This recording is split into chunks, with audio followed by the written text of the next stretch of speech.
내가 나이가 27, 8 때 내가 신부가 전 좀 일찍 됐어요. 신부가 일찍 됐는데 내가 참 놀라운 경험을 참 많이 했어요.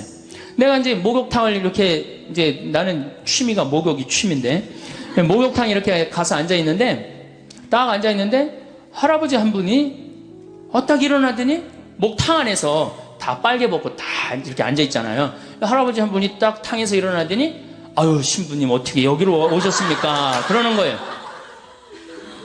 보니까 시장님이야. 그때 광명 시장님이야. 아유 어떻게 오셨습니까? 그러니까 옆에 국장들이 같이 이렇게 왔는데 아니 시장이 일어나고 새파란 애한테 절을 하니까 저 뭔지 모르고 다 일어나서 한테 다 절을 하는 거예요. 그 목욕탕에서 그들이 이렇게 어린 신부한테 신부님이라고 그러면서 경의를 표현하는 이유는 자기네들이 먹고 살기 너무 바빠. 자기네들 먹고 살기 세상 사는 거 너무너무 바빠. 그래서 눈이 어두워. 그래서 길을 잃어버릴 때가 많단 말이에요. 그럼 길을 잃어버릴 때 한번 주일날 와갖고 신부님이 강론을 통해서 당신이 지금 가는 길은 틀린 길이니까 이 길로 가야 됩니다 하고 얘기를 해주는 게 빛의 역할이에요. 그리고 세상 사람들은 그 역할을 원합니다. 그게 소금의 역할이에요. 자기네들이 세상에 자꾸 썩고 부패 그럴 때는 우리가 뭐가 돼야 돼? 소금이 돼갖고 썩는 것을 막아줘야 돼요. 그게 우리 신부가 할 일이고 수도자가 할 일이고 우리 크리스찬들이 할 일입니다. 하느님이 우리 인간한테 공짜로 준 게 뭐가 있죠? 여러분들 땅 공짜로 쓰세요 안 쓰세요? 돈 내죠? 거기 중앙은 안양 중앙은 한 평에 얼마나 해요? 예? 500만 원, 1000만 원, 그 시장은 한 1000만 원 넘을걸? 서울은 뭐 전체가 1000만 원 넘었다며요. 우리 평창은 공짜로 쓰라고 그러는 걸 돈 주고 쓰기 시작하면 스트레스 받기 시작하는 거예요. 우리 평창은 한 평에 5만 원이에요. 그러니까 평창보다 중앙이 200배 멸망에 가까운 동네예요. 뭐하러 거기서 살아? 빨리 땅 팔고 어디로 이사 와요? 평창으로 이사 오세요. 이게 도시에서 많이 떠나면 떠날수록 그 국가는 좋다는 거예요. 그래서 독일, 유럽에서 하는 운동이 어메너티 운동이에요. 어메너티 운동. 시골에 가서 살기 운동이에요. 200만만 빠져나가면 그런 경제학자도 있어요. 200만만 빠져나가면 우리나라 교통 문제 다 해결됩니다. 그 다음에 무슨 학교 문제 다 해결돼요. 서울, 경기도에서 200만만 빠져나가 봐요. 교통이 막히겠어? 뭐가 막히겠어요? 그럼 시골은 시골대로 균형 발전되고. 여러분들 제가 이 평창 영월 정선 다니면서 폐허 많습니다. 폐허가 왜 그렇게 서울로만 몰려가려고 그러는지 이해가 안 돼요. 근데 문제는 우리 흙을 밟아요 안 밟아요? 흙을 안 밟아요. 딱딱한 아스팔트 콘크리트 밟는 거예요. 그 정신감정에 보면은 반 이상이 제정신이 아니라는 거예요. 여기 앉아있는 분들 반 이상이 제정신 아니에요. 정신감정에 보면은 멘탈 테스트 해보면 50%가 제정신이 아니래. 혹시 난 그래도 제정신이다 그런 분들 혹시 있어요? 그런 분이 완전히 도루신 분이에요. 왜 완전히 돌았어? 여러분들 100년 전 조선시대 사람을 데려다가 YTN 사회뉴스 1시간만 보게 해보세요. 그럼 돌 것 같아 안 돌 것 같아요?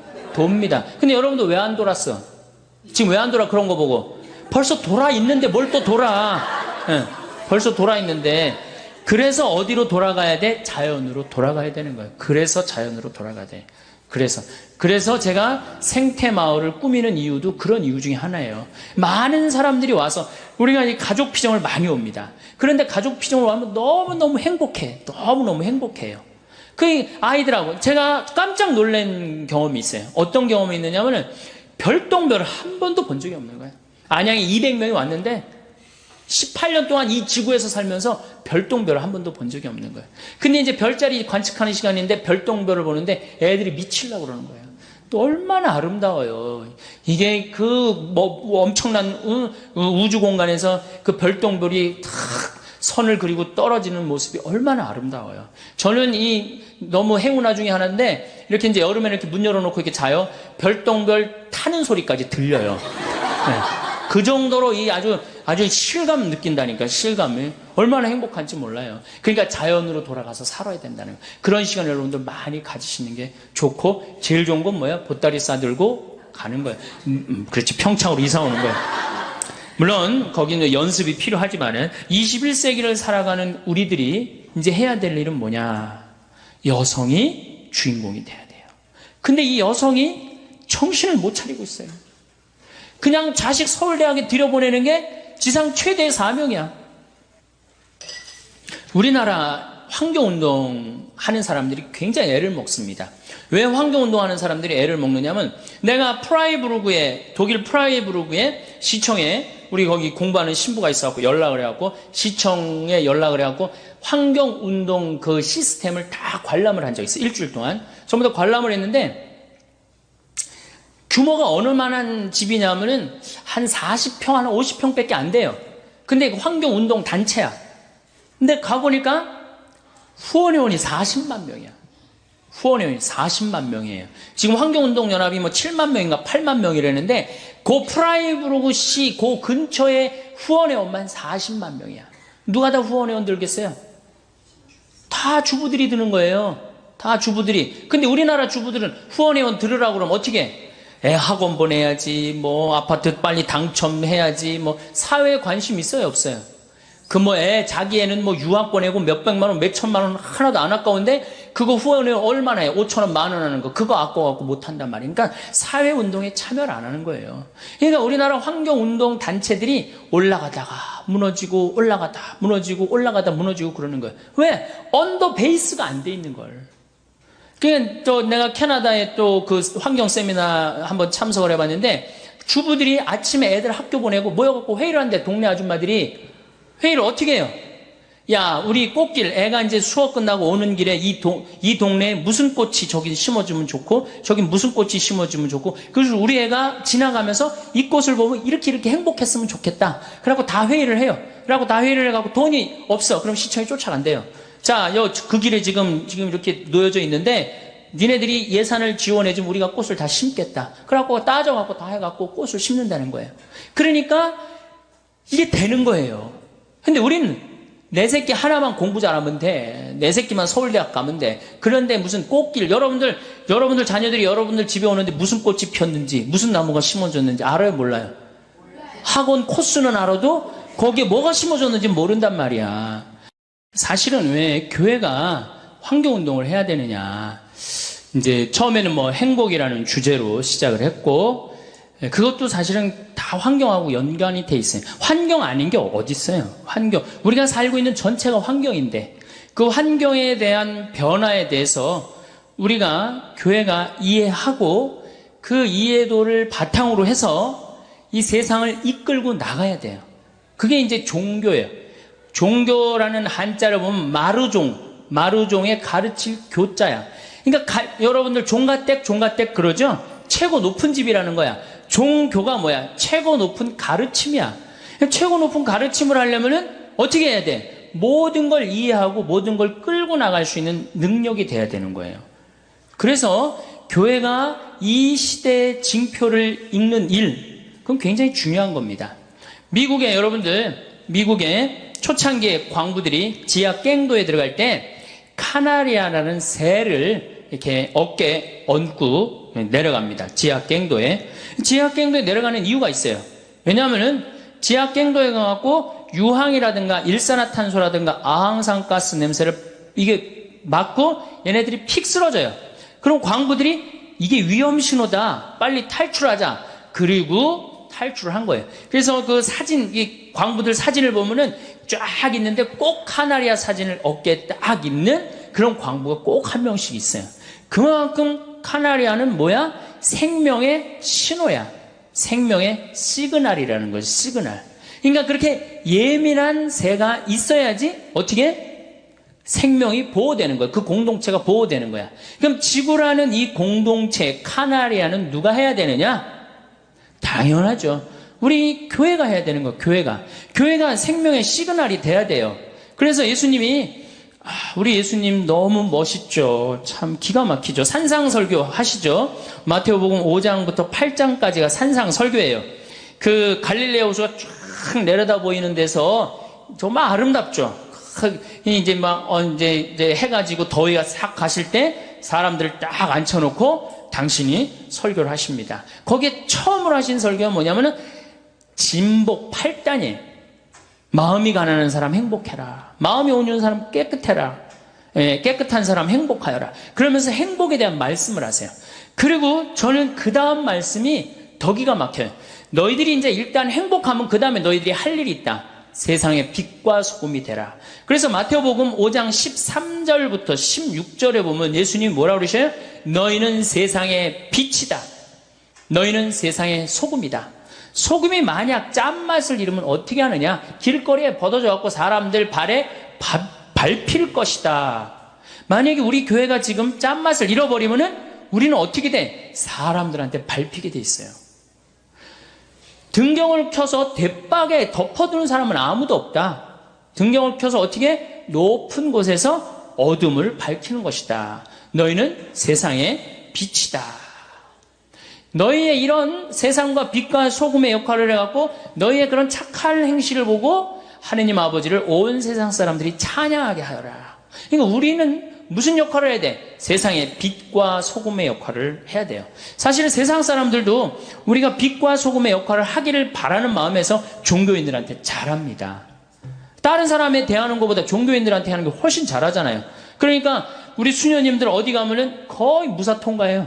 우리 신부들보다 수녀님이 더 좀 값이 높은가 봐. 우리 신부들은 이렇게 로만 칼라 차도 다 보여달라고 그러는데 수녀님만 타면은 가시라고. 왜? 세상에 빛과 소금이 앉아 계신데 어디 면허증을 봐요.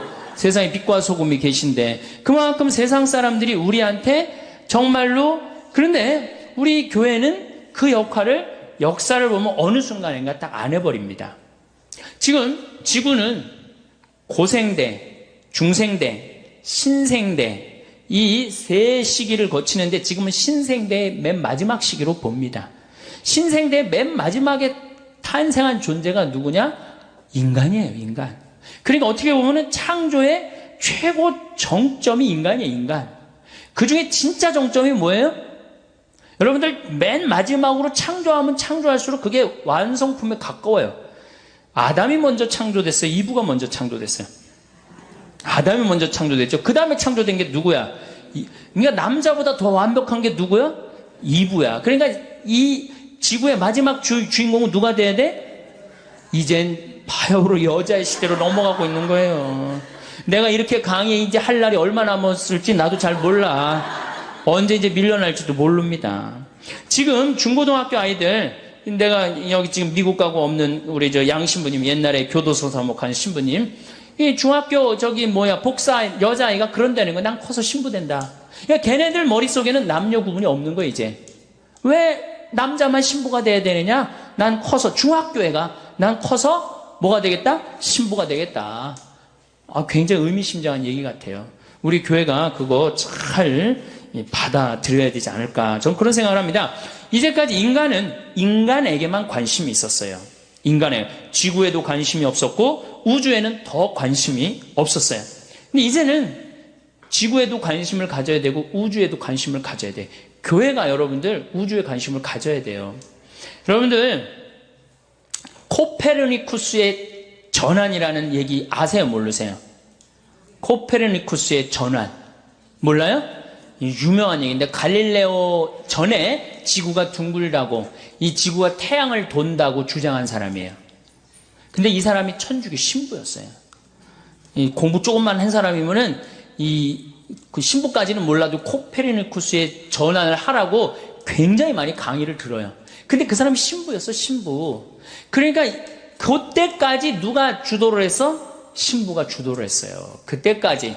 그 코페르니쿠스 때까지 누가 세상을 주도해 왔느냐? 신부가 천문학자이면서 수사학자면서 강론가면서 언어학자면서 역사학자면서 신부가 다 했어요. 그러니까 신부가 다 하니까 어떻게 세상을 끌고 나갔단 말이야. 그런데 그 코페르니쿠스의 전환이 있고 난 다음부터 이게 세상은 전환을 했는데 교회는 거꾸로 전환을 합니다. 다 포기하고 아무것도 관심을 안 가져요. 성서에만 관심을 갖기 시작해요. 그리고 이제 학문이 전부 다 나눠져 가요. 그러니까 우리는 거기에 관심을 가질 수도 없고 전문적인 조언도 해줄 수가 없는 거지. 빛의 역할을 포기한 거죠. 소금의 역할을 포기한 거죠. 그들이 그런 학문을 한다고 살아가는 거하고 연관 없는 게 아니잖아. 다 살아가는 거에 연관이 있고 결국은 하느님의 질서 속에서 살게 돼 있는 건데, 그런 질서가 다 망가진 게 500년 만에 그렇게 망가진 거예요. 저는 이 환경이 이렇게 파괴되고 자연을 이렇게 망가뜨린 건 결국은 주님의 질서를 우리가 세상에 적응하지 못했기 때문이라고 저는 생각을 합니다. 요즘은 뭐라고 부르냐면 타이타닉 비극이라고 그래요. 1890년대 맨 마지막에 이 영국에서 타이타닉 배가 이제 떠납니다. 근데 많은 사람들이 반드시 떠나면은 어떻게 될 것이다? 침몰할 것이다. 근데 우기고 떠나요. 결국은 어떻게 돼요? 뻔히 침몰할 걸 보고 가고 있는 거예요. 지금 많은 예언자들이, 그 예언자들은 기상학자기도 하고 그 다음에 천문학자기도 하고 뭐 많은 학자들이 어떻게 지금 이대로 가다가는 침몰한다고 그러는 거예요. 지금 2100년에는 지구 온도가 6도가 올라간다는 거 아니에요. 2100년에는 6도 올라가면 끝납니다. 끝나는 거예요. 100년이면 여러분 우리한테는 긴 건지 모르지만은 45억 년의 지구 역사를 보면 찰나야 찰나. 그러니까 지금 이거 이대로 가다가는 이제 침몰할 거다. 그리고 이제 침몰을 하게 되는 거예요. 그러니까 우리가 지금 저는 이 시기가 우리 교회에 있어서 아주 중요한 시기라고 생각을 해요. 자, 이제 좀 재미난 얘기를 지금부터 굉장히 재미나요. 나만 재미난지 모르지만은 재미납니다. 인류 역사, 그전 역사는 공룡의 역사 말고 인류 역사만 딱 보면요. 제일 먼저 신이 이 세상을 통치합니다. 뭐든지 신한테 물어봐요. 뭐든지. 그러니까 신의 뜻에 따라서 합니다. 여러분들 주몽, 고구려 세운 주몽 항상 뭐가 나와요? 무슨 사제들이 항상 나왔고 항상 물어보죠? 그렇죠? 그만큼 고구려 시대만 해도 누구 중심이야? 신 중심이에요. 태왕사신기, 전 많이 못 봤는데 태왕사신기도 전부 다 누구의 뜻을 실현하려고 그래? 신의 뜻을 실현하려고 그러는 거예요. 그러니까 처음에는 모든 우리나라뿐만 아니라 다른 모든 나라가 다 누구의 뜻에 의해서 인간이 움직였어요? 신에 의해서. 그러니까 인간은 신에 완전히 구속돼 갖고 신의 뜻에 따라 살았어요. 그러다가 아니지, 이 신이 뭐 우리한테 모두 이렇게 다 지배를 할 수 있나? 우리가 이 왕으로 한번 가보자. 그래갖고 신으로부터 해방하기 시작해요. 누가 이제 중심이 돼? 왕이 이제 중심이 되기 시작해요. 왕. 그래갖고 이제 파라오 같은 경우는 지가 신이라고 그래. 사람이면서도. 그래갖고 이집트 모든 사람들이 노예가 돼버리잖아요.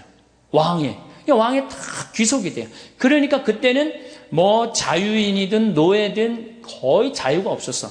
다 왕 중심으로. 그냥 왕이 죽자 그러면 다 같이 죽어도 아무 상관없는. 그러니까 그때는 인간 대접 못 받았던 거죠. 왕이 중심이 되다가 그 다음에는 이제 누가 중심으로 되냐면 영주 중심으로 이제 분권화가 됩니다. 영주들이 딱 이제 권력을 쥐기 시작해요. 그러면서 이제 왕은 이제 좀 위력이 좀 많이 떨어지죠. 어느 영주, 우리가 말하는 백작, 공작 뭐 이런 그런 이제 영주들 중심으로 쫙 돼요. 그래서 굉장히 또 많이 권력이 어떻게 돼? 많이 분산됐죠. 아니 신에서부터 왕으로 분산되다가 왕에서 영주로 분산되니 얼마나 많이 분산이 된 거예요. 영주로 내려가는데 이제 그 다음에 누구한테로 내려가냐면 사장한테 내려가요. 부르주아한테 내려가는 거예요. 돈 많은 사람한테 많은 자유가 생기기 시작합니다. 돈 많은. 그래갖고 이제 1800년대부터 누가 완전히 실권을 잡아요. 공장 운영하는 사람들. 이런 사람들이 완전히 팔자 피는 거죠. 그 공장 운영하는 사람들 한둘이야? 엄청나게 또 많은 사람들이 자유를 누리기 시작을 해요. 그걸 보더니 가만히 있더니 이제 내려올 때까지 다 내려왔어. 사장, 평민까지 다 내려와서 평민 중에 돈 많이 버는 사람까지 내려왔잖아요. 그러다 보니까 이 프롤레타리아, 노동자들이 니네만 사람이냐? 우리도 사람 대접을 좀 해야 되겠다. 그리고 들고 일어나는 게 공산혁명이에요. 이거는 공산혁명은 단순히 무슨 다 잘 먹고 잘 사자가 아니라 남자의 해방을 얘기합니다. 그 노동자의 해방에, 남자의 해방인 동시에 누구의 해방이야? 노동자의 해방에. 그러니까 엄청나게 많은 사람들이 이제 자유를 얻었지. 그렇죠? 이제 그리고 난 다음에 이제 민주주의가 시작된 거. 민주주의가 시작되면서 아직 해방되지 못한 세대가 나옵니다. 누가 나와요? 여성이 해방되지 못해요. 그렇죠. 다 해방됐는데 왕으로부터 해방되고 영주로부터 해방되고 사장으로부터 해방되고 이제 남자로부터 이제 해방되려고 그러는 이제 유일한 이제 층이 누구야? 여자들이 이제까지는 성적인 도구로 전락했는데 이제는 우리도 세상의 주인공이다. 하늘에 계신 우리 엄마다. 이러면서 여자의 해방이 이제 이제 온 세상에 이제 그러니까 대통령들이 여자 대통령이 얼마나 많이 나오고 있어요 지금. 지금 북미만 여성 대통령이 안 나왔어요. 북미만 많은 대륙 중에 북미만 여성 대륙이 안 나왔어요. 이번에 뭐 힐러리 클린턴이 뭐 되려고 그러는데 내가 또 떨어졌어요. 그래서 북미는 조금 나중에 또 뭐 나오지 않을까 그런 생각이 드는데, 그러니까 이제 여성 대통령이 나올 정도가 됐으니 이젠 누구든지 해방이 된 거예요. 여성이 해방된 거예요. 자, 그러면은 인간의 역사를 가만히 들어보면은 왕시대 노예 있었죠. 제가 요즘 박경리 씨 토지를 21권을 전권을 다시 이제 읽고 있는데 정말로 인간 대접 못 받은 사람 너무 많아요. 종들. 그렇죠? 지금 종 있어요, 없어요? 지금도 물론 못 먹고 못 사는 사람들 있죠. 하지만 그런 큰 역사의 줄거리에 보면 지금 지금 여자들이 이 시간에 어딜 지금 나와갖고 강의를 듣고 있어. 시대가 완전히 많은 사람들한테 자유로워진 거예요. 점점 시대는 망가지는 게 아니고 역사로 보면 성숙돼 가고 완성돼 가는 거예요. 이게 오메가 포인트라는 거예요. 그리스도 오메가 포인트로 간다는 거예요. 테이야르드 샤르댕이라는 우리 환경을 이렇게 공부하는 신부들한테 최고로 유명한 사람은 테이야르드 샤르댕이라는 신부님이에요. 두 번째로 유명한 신부는 토마스 벨이라는 신부님. 지금도 토마스 벨이라는 신부님 캐나다에 있어요. 내가 97년도에 토론토 세미나 참석을 해갖고 그 할아버지를 만났어요. 지금 90이 훨씬 넘었는데 정말로 겸손하고 정말로 저분은 정말 동양적인 사고를 갖고 있구나 그런 생각을 했어요. 얘기를 조금 해보는데 영어를 제대로 알아듣지도 못하는데 그 설명을 참 잘하시면서 난 화장실에서 만났어요. 화장실에서 만나갖고 난 한국에서 온 신부인데 당신을 너무너무 존경한다. 왜냐하면 그분이 그때 지구를 움직이는 500인에 선정이 됐었거든요. 그래서 아주 만날 수 있는 영광이 있었죠. 어쨌든 그 역사로 본다면 지금은 어때? 모든 사람들이 자유를 선택할 수 있고 노예가 아닌 상태, 지금 지구의 역사는 발전하고 굉장히 좋아진 시대예요. 사실은. 그런데 너무 좋아지다 보니 지금 어떤 결과가 나오냐. 인간이 이제 내가 아까 너무 앞서 나가듯이 인간도 너무 앞서 나가는 거예요. 그래서 누구를 착취하느냐? 자연을 착취하고 있는 거예요, 지금. 그래서 이제 자연을 착취하게 되면은 인간까지는 해방이 됐는데 누가 해방이 못 된 거예요? 자연이 해방이 못 된 거예요. 그래서 이 자연의 해방을 위해서 결국은 누가 애를 써야 되냐? 우리 인간이 애를 써야 되고, 그 다음 맨 마지막에 온 누구? 여성이 앞장서야 된다는. 그래서 환경운동은 사실은 여성 환경운동가들이 굉장히, 레이첼 카슨이라고 여러분들 침묵의 봄 쓴 분 계시죠? 여성이죠. 그 다음에 제가 말한 테오콜 분도 여성이에요. 그러니까 여성 환경운동가들이 굉장히 남성보다는 여성이 훨씬 섬세하고 자연 친화적이라고 그래요. 그래서 우리 교회도 나는 여성을 많이 키워야 되지 않느냐, 환경운동에. 그래서 여성들이 많이 나오길 바라요. 신부들이 막 나서는 것보다도 여성들이 나서는 게. 그리고 이제는 신부에 의존하는 시대는 끝났어요. 옛날에는 대학 졸업하고 그 대학원 졸업하는 거 군에서 누구 하나밖에 없어? 신부밖에 없어요. 근데 지금 제가 깜짝 놀라는 게 우리 생태마을에 우리 회원들 회원이 한 15,000명 되는데 찾아와요. 신부님 제가 회원에 가입했습니다. 다 박사야, 다 석사고. 그런데 관심 있는 사람들이 다 박사고 석사예요. 그러니 신부보다 훨씬 전문적인 지식을 갖고 있는 사람들 아니에요. 이제는 협조의 시대. 그래서 이제는 하이 테크놀로지 그러잖아요. 이 기술도 너무 발전하고 세상이 너무 다양화되고 이게 다변화되고 이런 사회에서 교회가 도대체 어떤 역할을 해야 되느냐, 큰 숙제죠. 그런데 그리스도교의 최고의 장점 뭐냐? 리어댑테이션이에요. 재적응. 이게 교회의 최고의 장점입니다. 구약시대는 고대 근동지방의 신화나 설화를 야훼 신앙에 접목시킵니다. 이게 무슨 얘기냐? 여러분들 구약시대, 구약성서에 나오는 거예요. 고대 다 나온 얘기들이에요. 노아의 홍수, 다 나온 얘기들이에요. 다 나온 얘기를 그 안에 다 끌어들여갖고 야훼 신앙하고 합칩니다.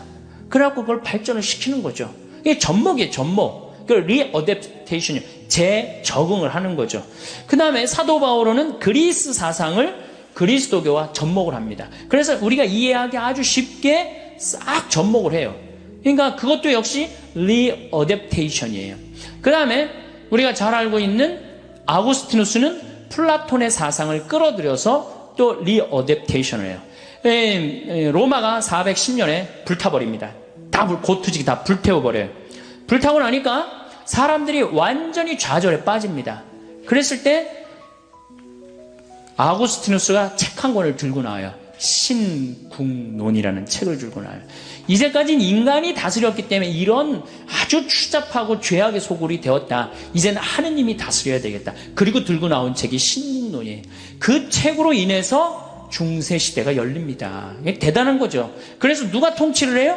다시 신이 통치하는 시대가 와요. 그래서 교황님이 모든 황제들을 임명하는 정도까지, 그러니까 뭐 부정적인 면도 있었지만 그만큼 교회가 끌고 나갔다는 거에는 큰 의미가 있죠. 그런데 이제 이게 그 교회가 그렇게 잘 나가다가 너무 하느님 중심으로 막 몰고 나가니까 이게 사람들이 열받는 거죠. 아니 우리 인간도 좀 인간답게 살아야지 뭐든지 뭐 죄 속에 살고 하느님 속에서 살면 되느냐. 그리고 이제 보카치오라든가 에라스무스 같은 사람들이 들고 나옵니다. 휴머니즘을. 인간 중심으로 가자. 뭐 그렇게 하느님 중심으로 가냐. 그래갖고 인간 중심으로 나갈 때 교회가 결정적인 실수를 합니다. 그렇게 인간적인 여자, 인간적인 주장을 하는 사람들 불태워 죽여버려요. 그 인간 중심으로 나갈 때 인간하고 같이 인간 중심으로 교회가 그걸 끌고 리어댑테이션을 했다면 아마 교회를 많이 벗어나지 않았을 거예요. 그런데 막 몰아챕니다. 불태워 죽이고. 그러니까 점점 튀어나가기 시작해요. 예, 교회를 자꾸 뛰쳐나가기 시작해요. 예, 교회에 대해서 안티라고 그러죠. 안티. 이제 그러면서 이제 안티클레리즘이라는 게 반성직자주의가 생겨요. 성직자에 대해서 거부 반응이 생겨요. 이제 불란서에서 그 혁명이 일어나죠. 불란서 혁명이 일어났어요. 불란서도 우리 환경하고 굉장히 관련이 많은데 필리핀에 화산이 터집니다. 화산이 터지면요, 지구는 한 화산이 터지면 어떤 연관성이 있냐면 화산이 터지면 화산재가 올라가고 뭐를 막냐면 태양을 막아버려요. 태양빛을 막아버리면 지구 기온이 떨어집니다. 지구 기온이 떨어지면 흉년을 맞이하게 돼 있어요. 그래서 불란서가 7년 동안 흉년을 겪어요. 그래서 막 5월에도 6월에도 막 눈이 오고 막 그래요. 너무너무 배고팠고 굶어 죽어. 많은 사람들이 굶어 죽는데 마리아 앙뚜아네트 하고 그 다음에 무슨 추기경하고 막 거기서 뭐 스캔들도 일어나고 그리고 막 백성들이 죽는데도 그냥 무슨 케이크나 먹고 이러고 그리고 다 죽어가는데도 딱 두 부류만 안 굶습니다. 귀족들과 성직자 부류만 안 굶어요. 아주 호의호식했던 거죠. 그러니까 혁명이 일어나면서 다 때려 죽인 게 신부님들, 그 다음에 귀족들 다 죽인 거예요. 그때 불란서의 교회 모든 재산은 정부로 들어가 버려요. 그때 다 잃어버렸어요. 그때 유일하게 교회 재산을 몰수하지 않은 데가 있어요. 파리 외방 정교회만 몰수하지 않았어요. 왜? 니네들은 선교하러 나가고 죽으러 가는 거니까 우리가 니네들만은 건드리지 않겠다. 그리고 파리 외방 정교회만 지나가 버립니다. 그러니까 아직도 파리 외방 정교회 재산이 제일 많아요. 그 외국에서도 저기 공부하러 제일 파리 외방 정교회 많이 공부하러 오고 있고. 그러니까 자기 역할을 충실히 살면 안 건드려요. 우리가 딴 길로 셀 때 교회한테 세상이 돌을 던지는 거지, 교회가 자기 역할 충실히, 카나리아의 역할, 지금 이러면 안 됩니다. 이렇게 충실히 하면 돌 던질 이유가 없죠. 이제 그게 이제 어디로 빠지는 거냐? 조금 있으면 빠져요. 자, 그러다가 이제 다시 이제 이 공산혁명이 이 사장, 이제 부르조아가 생기는데 교회가 그때도 정신을 못 차립니다. 그때도 교회는 배가 부른 상태예요. 배가 불러갖고 노동자들과 함께하지 못하고 부자들과 함께합니다. 그러니까 공산혁명이 일어나면서 종교는 인민의 아편이라고 그러고 완전히 수장을 시켜버리는 거죠. 그러니까 교회가 리어댑테이션을 하지 않았던 거예요.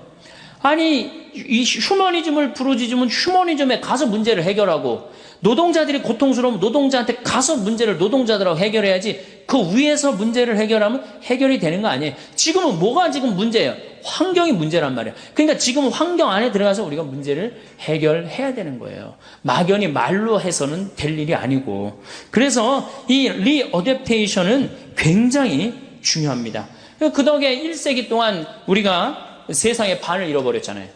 여러분들 공산주의 1850년에 혁명 일어나면서부터 80년, 90년 그러면서 이 러시아 이 혁명 일어나고 볼셰비키 혁명 일어나고 그러면서 우리 다 뺏겼잖아요. 지구의 반을 뺏겼잖아요. 물론 다시 돌아왔지만 그 1세기 동안에 교회가 얼마나 큰 잘못을 저지른 거예요.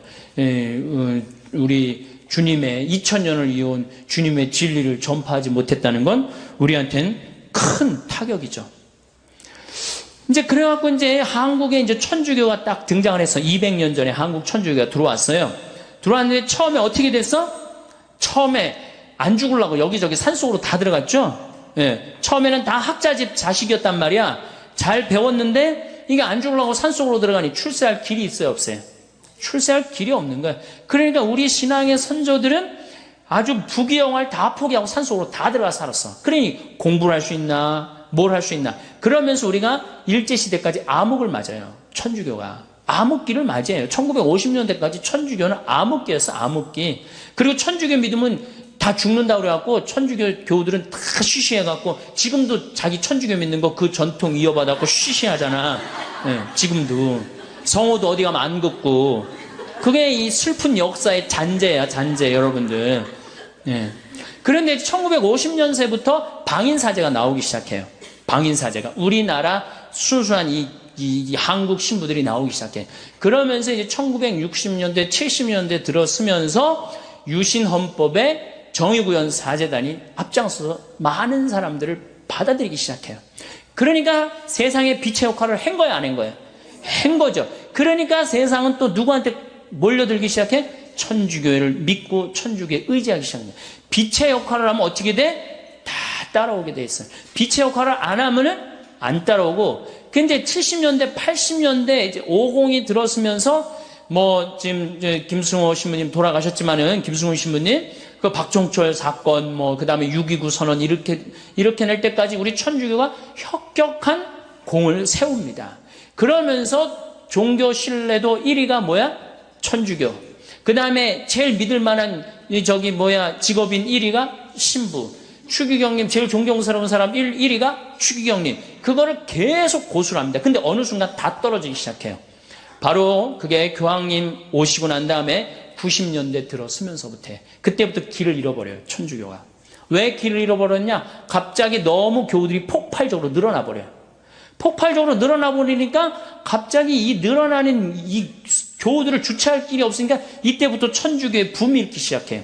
무슨 붐이 일기 시작하냐면 성당 짓는 붐이 일기 시작해요.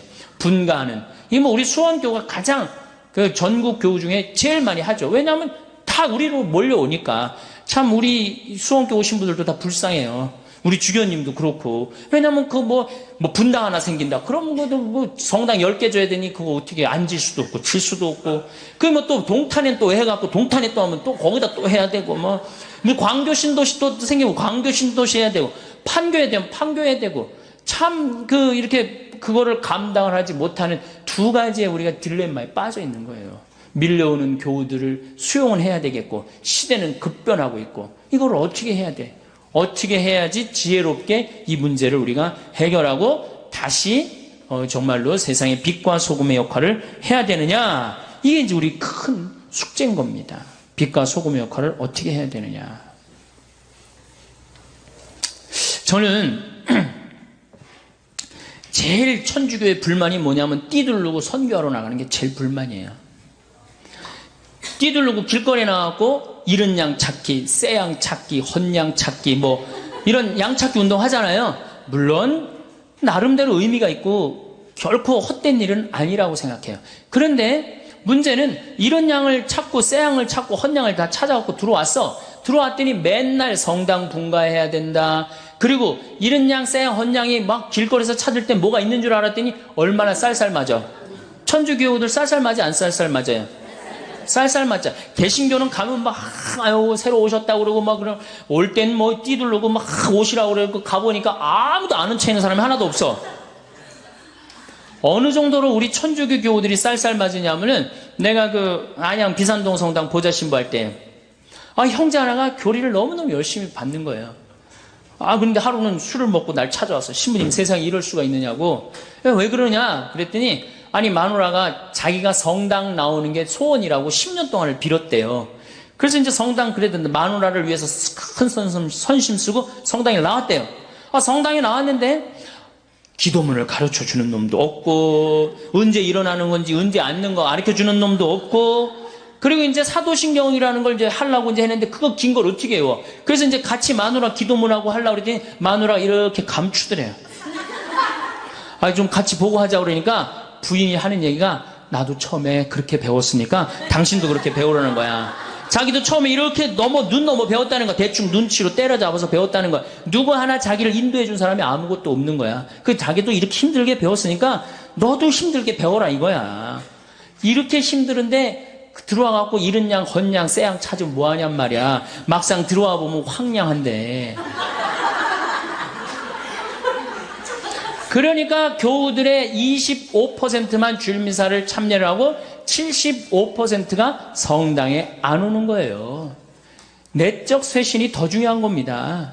내적으로 빨리 쇄신을 하고 정말 우리 교회의 체질을, 제가 그래서 항상 하는 얘기가 섬겨라.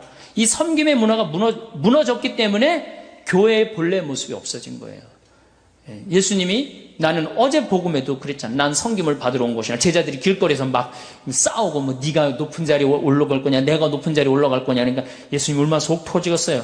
그래도 그때 얘기 안 하고 다시 이제 다 싸우고 난 다음에 불러갖고, 높은 자리는 하느님이 결정하는 거란다. 사실 나도 높은 자리에 올라온 게 아니고 섬기러 온 거다. 어느 정도까지 하려고 왔냐, 난 죽어서까지 섬기려고 온 거다. 그렇게 애절하게 말합니다. 그러니까 본질은, 교회의 본질은 뭐예요? 섬기는 거예요. 섬기는 걸 하지 않으면은 아무리 이른 양, 쎄양, 헌양 찾아와 보십시오. 소용없는 거예요. 이게 막 여러분들만 들어야 될 문제는 아니야. 우리나라 모든 여성들이 그렇게 변화가 된다면 저는 대한민국처럼 살기 좋은 나라가 어디 있어요. 지진이 일어나나 태풍이 오기를 하나. 여러분들 일본은 1년에 태풍이 15개, 20개 가요. 근데 우리나라는 하나, 재수 좋으면 안 오는 해도 있어요. 작년에도 다 스쳐 지나갔어요. 제주도 스쳐 지나가고. 하나 오면 하나 들어오는 거죠. 근데 그냥 일본, 중국, 대만 맨날 태풍 지나갑니다.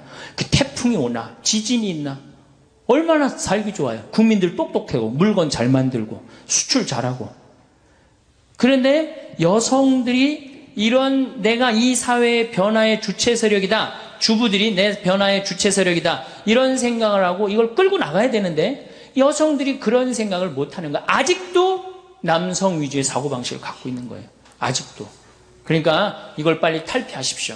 그래서 우리 신부들도 좀 놔주고, 좀 여자도 좀 신부가 좀 돼갖고 좀 이렇게 뭐 이렇게 좀 잘 해봐요. 좀 어떻게.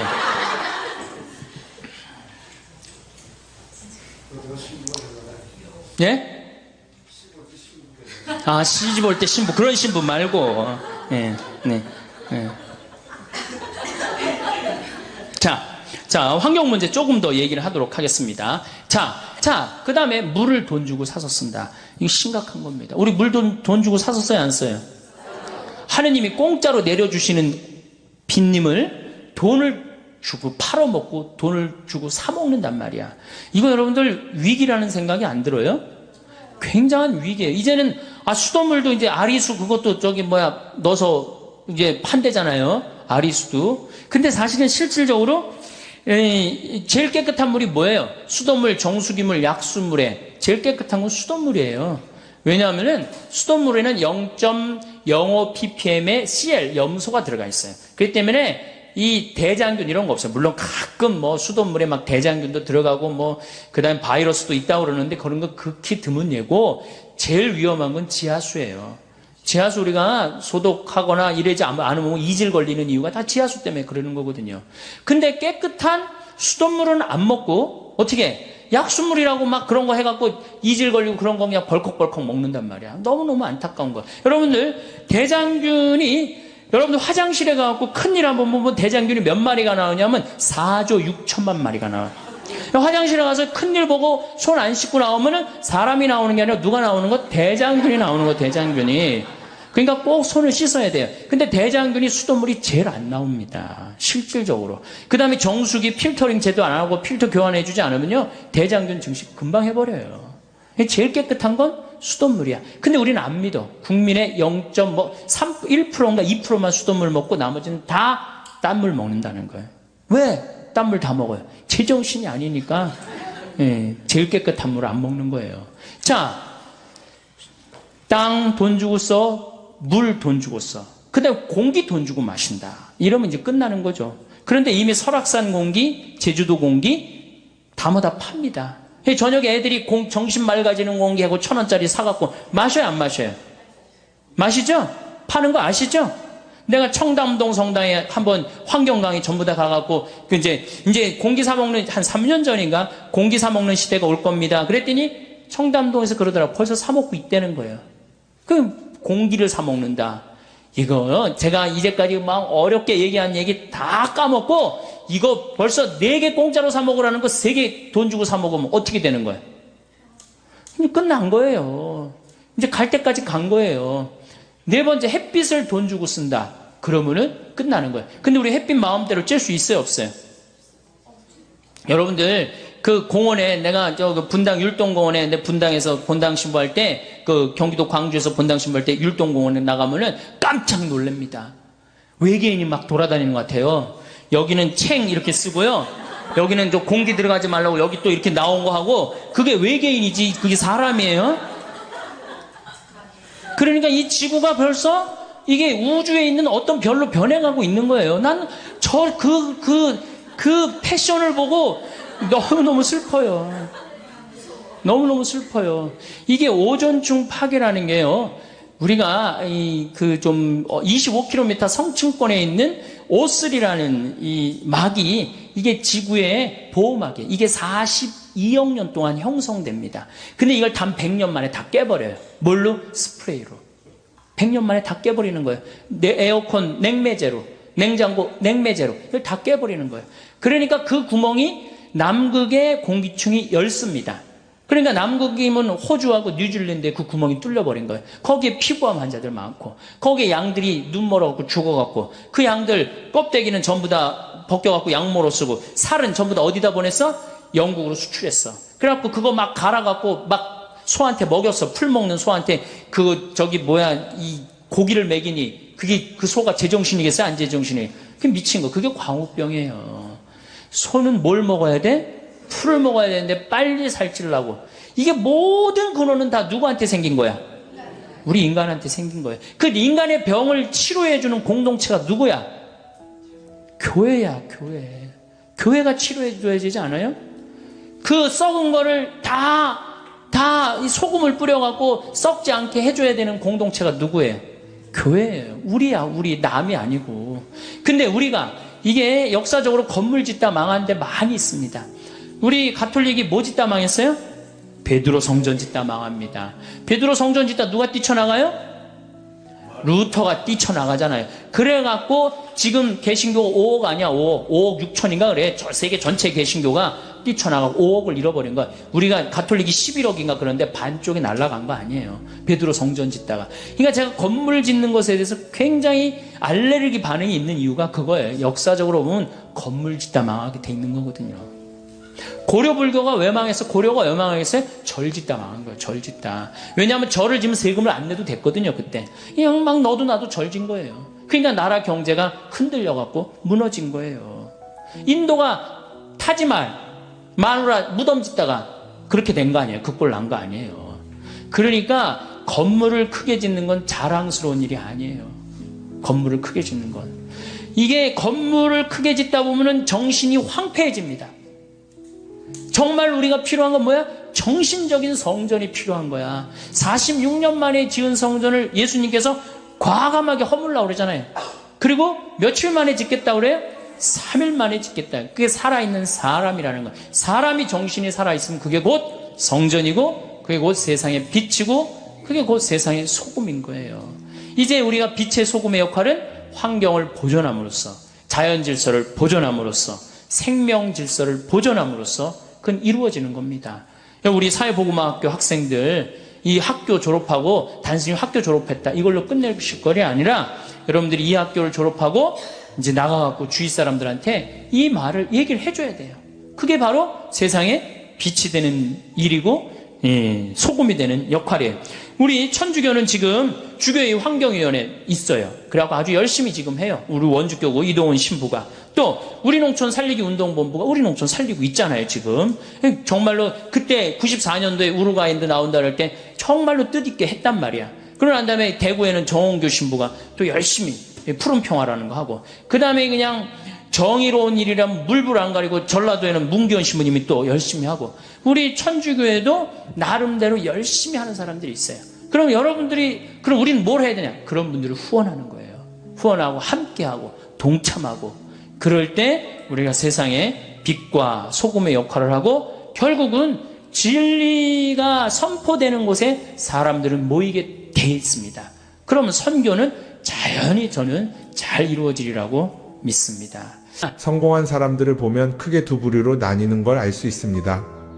하나는 자신이 성공했다고 여기저기 떠벌리고 다니는 사람들, 그리고 또 하나는 조용히 아무 말 없이 자기 삶을 사는 사람들입니다. 우리는 흔히 성공을 하면 자연스럽게 자랑하고 싶어질 거라고 생각하죠. 좋은 차를 사고 비싼 시계를 차고 SNS에 멋진 사진을 올리고 싶을 겁니다. 왜냐하면 그렇게 하면 남들이 나를 더 인정해 줄 거라고 믿으니까요. 하지만 현실은 그렇지 않습니다. 오히려 진짜 성공한 사람들은 그렇게 행동하지 않습니다. 왜냐하면 보여줄 필요가 없기 때문입니다. 돈이 많다고 높은 자리에 있다고 유명하다고 해서 굳이 그걸 드러낼 필요는 없습니다. 그걸 아는 사람들은 이미 알고 있고 모르는 사람들은 알 필요가 없죠. 그런데도 굳이나 성공했다고 떠드는 사람들이 있습니다. 그런 사람들은 왜 그럴까요? 간단합니다. 그 사람들은 사실 그렇게까지 성공한 게 아니기 때문입니다. 우리는 종종 SNS에서 성공한 사람들을 봅니다. 해외여행을 가고 고급 레스토랑에서 밥을 먹고 멋진 차를 타고 다니는 모습? 그런데 가만히 보면 그런 걸 보여주는 사람들은 언제나 뭔가를 팔고 있습니다. 강의를 팔든 자기 브랜드를 홍보하든 아니면 단순히 자기 자존감을 유지하려고 하든 간에 결국 목적이 있는 거죠. 진짜 부자들은 그렇게 하지 않습니다. 오히려 조용히 아무도 모르게 자기 일을 합니다. 왜냐하면 자랑해서 얻을 게 없기 때문입니다. 오히려 괜히 잘난 척했다가 사람들에게 이용당하거나 시기와 질투를 받거나 쓸데없는 오해를 사는 게 더 피곤합니다. 이건 단순한 돈 이야기가 아닙니다. 사회적인 성공을 이룬 사람들도 마찬가지입니다. 진짜 실력 있는 사람들은 자기 실력을 굳이 떠벌리지 않습니다. 왜냐하면 그럴 필요가 없으니까요. 자기 분야에서 최고라면 사람들이 먼저 알아서 찾아옵니다. 반대로 실력이 부족한 사람일수록 자기를 포장하려고 애씁니다. 우리가 흔히 듣는 말이 있죠. 빈수레가 요란하다. 이 말이 괜히 있는 게 아닙니다. 정말 내실이 있는 사람들은 굳이 시끄럽게 굴지 않습니다. 반대로 겉만 번지르르한 사람들은 자기가 얼마나 대단한지 떠들고 다닙니다.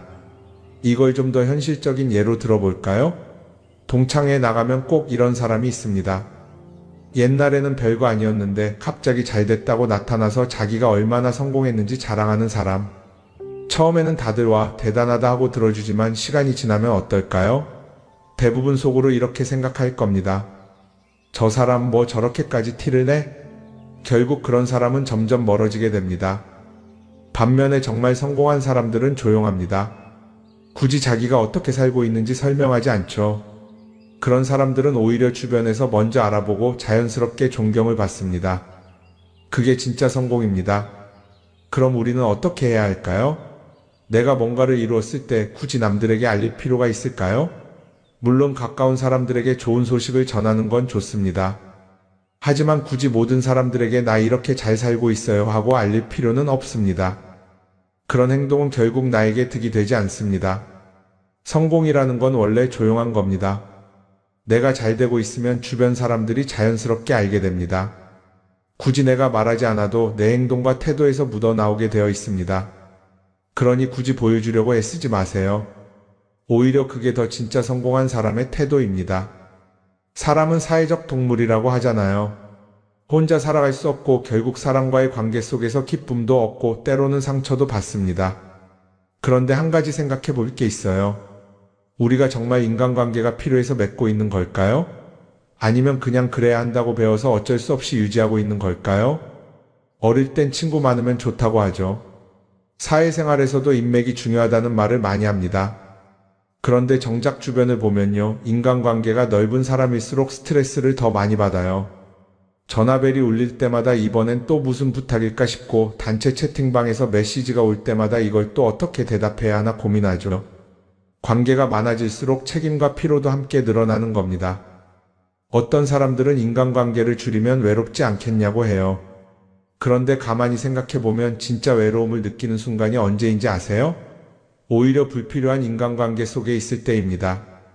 같이 밥을 먹고 얘기를 나누는데도 뭔가 허전하고 대화가 컥 돌고 속마음을 나누지도 못할 때, 그럴 때 우리가 더 외롭다고 느끼죠. 그렇다고 당장 인간관계를 다 끊어버릴 순 없겠죠.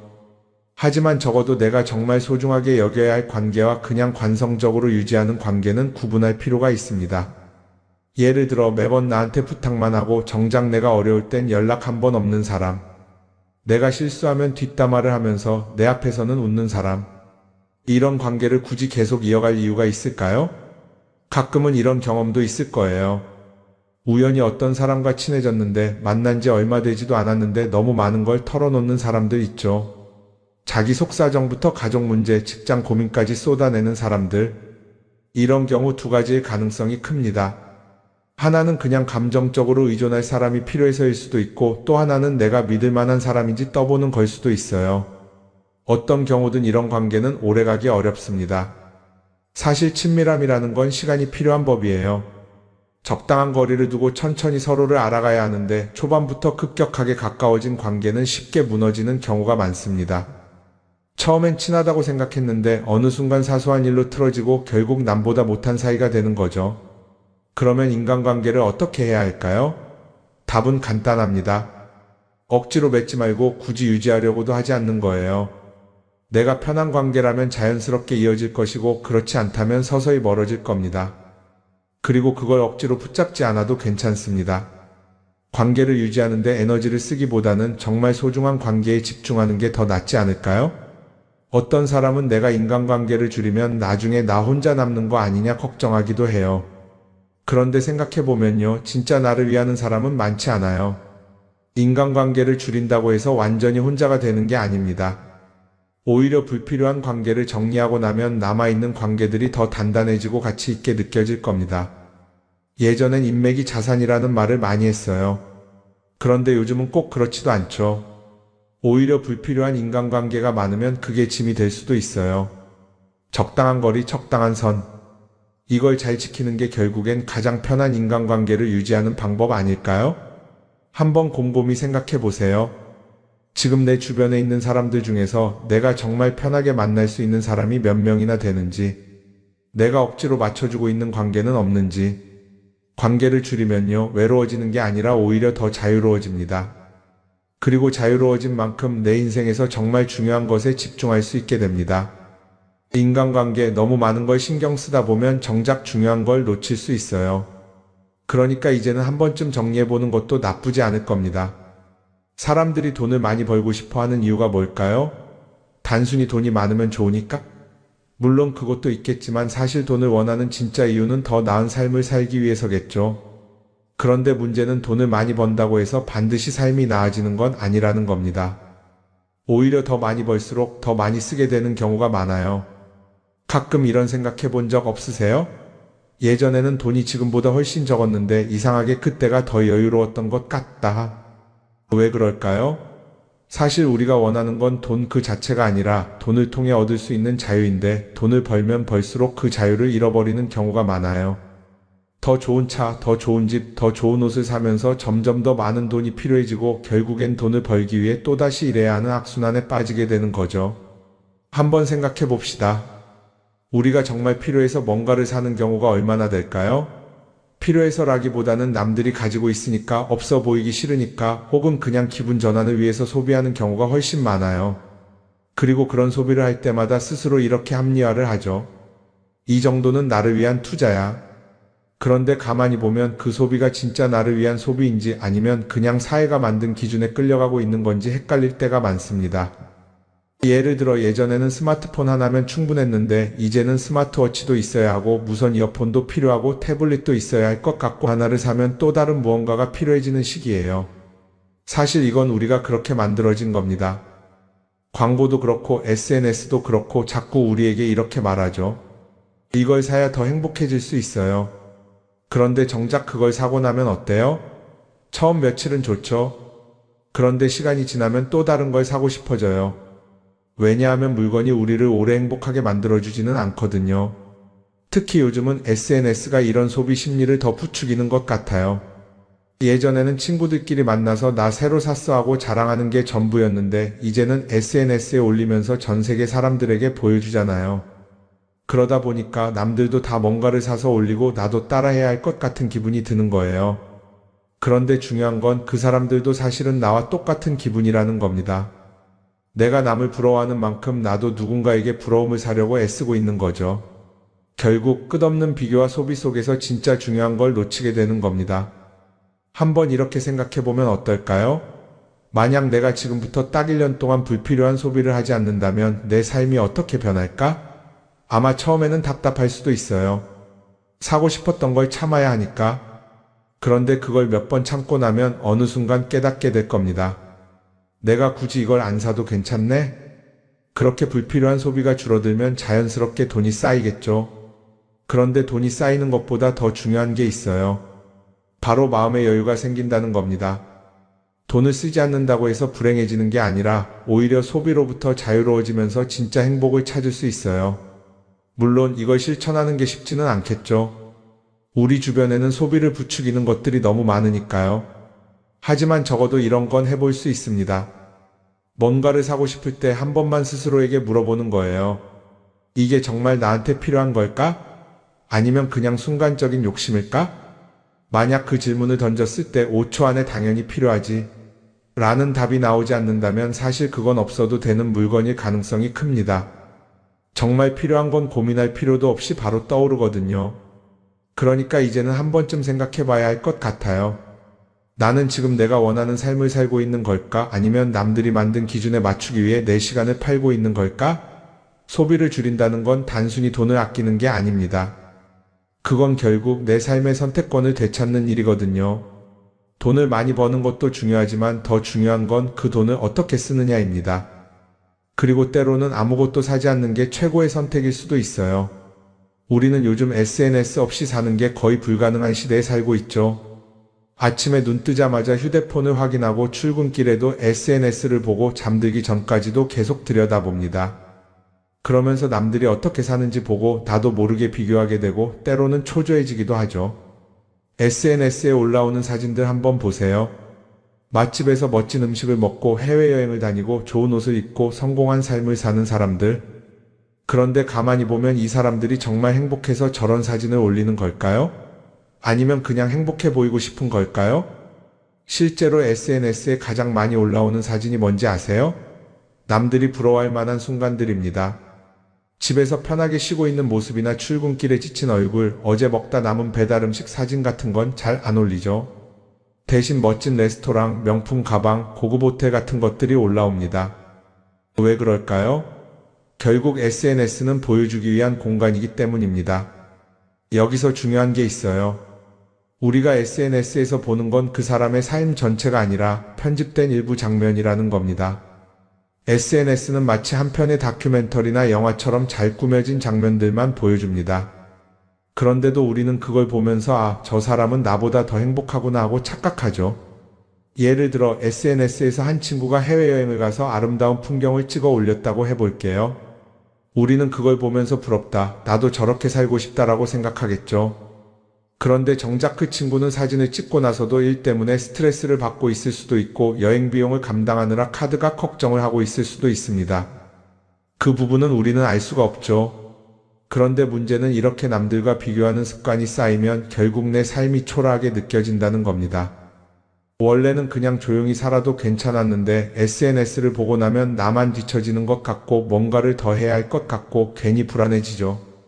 SNS는 기본적으로 사람들의 비교 심리를 자극합니다. 남들이 가진 걸 나도 갖고 싶게 만들고 남들이 하는 걸 나도 해야 할 것 같은 기분이 들게 만들죠. 그러다 보니 필요하지도 않은 걸 사게 되고 무리해서라도 화려한 곳에 가게 되고 남들에게 보여주기 위해 사는 삶을 살게 됩니다. 그럼 어떻게 해야 할까요? 사실 정답은 간단합니다. SNS에서 보이는 것들을 고지고대로 믿지 않는 것입니다. 그리고 더 중요한 건 남과 비교하는 걸 멈추는 것이에요. 어떤 사람이 비싼 차를 타고 다닌다고 해서 그 사람이 꼭 행복한 건 아닙니다. 좋은 차를 타고 다니지만 밤마다 사업 걱정에 잠 못 이루는 사람도 많아요. 반대로 대중교통을 이용하지만 마음 편하게 사는 사람도 있죠. 결국 행복은 보이는 것이 아니라 느끼는 것입니다. SNS를 덜 보면 덜 불행해진다는 연구 결과도 있어요. 하루 종일 남의 삶을 보면서 비교하는 시간을 줄이면 내 삶에 집중할 수 있는 시간이 많아지는 겁니다. SNS를 완전히 끊을 필요는 없지만 최소한 그 안에 있는 것들이 전부 진짜라고 생각하지 않는 태도는 필요합니다. 우리는 누구나 자신만의 속도로 살아가고 있어요. 남들은 남들대로 사는 거고 나는 나대로 살면 됩니다. SNS에서 남들의 화려한 모습을 볼 때마다 한 번쯤 이렇게 생각해 보세요. 이건 그 사람이 보여주고 싶은 삶일 뿐이다. 그러면 조금은 편해질 겁니다.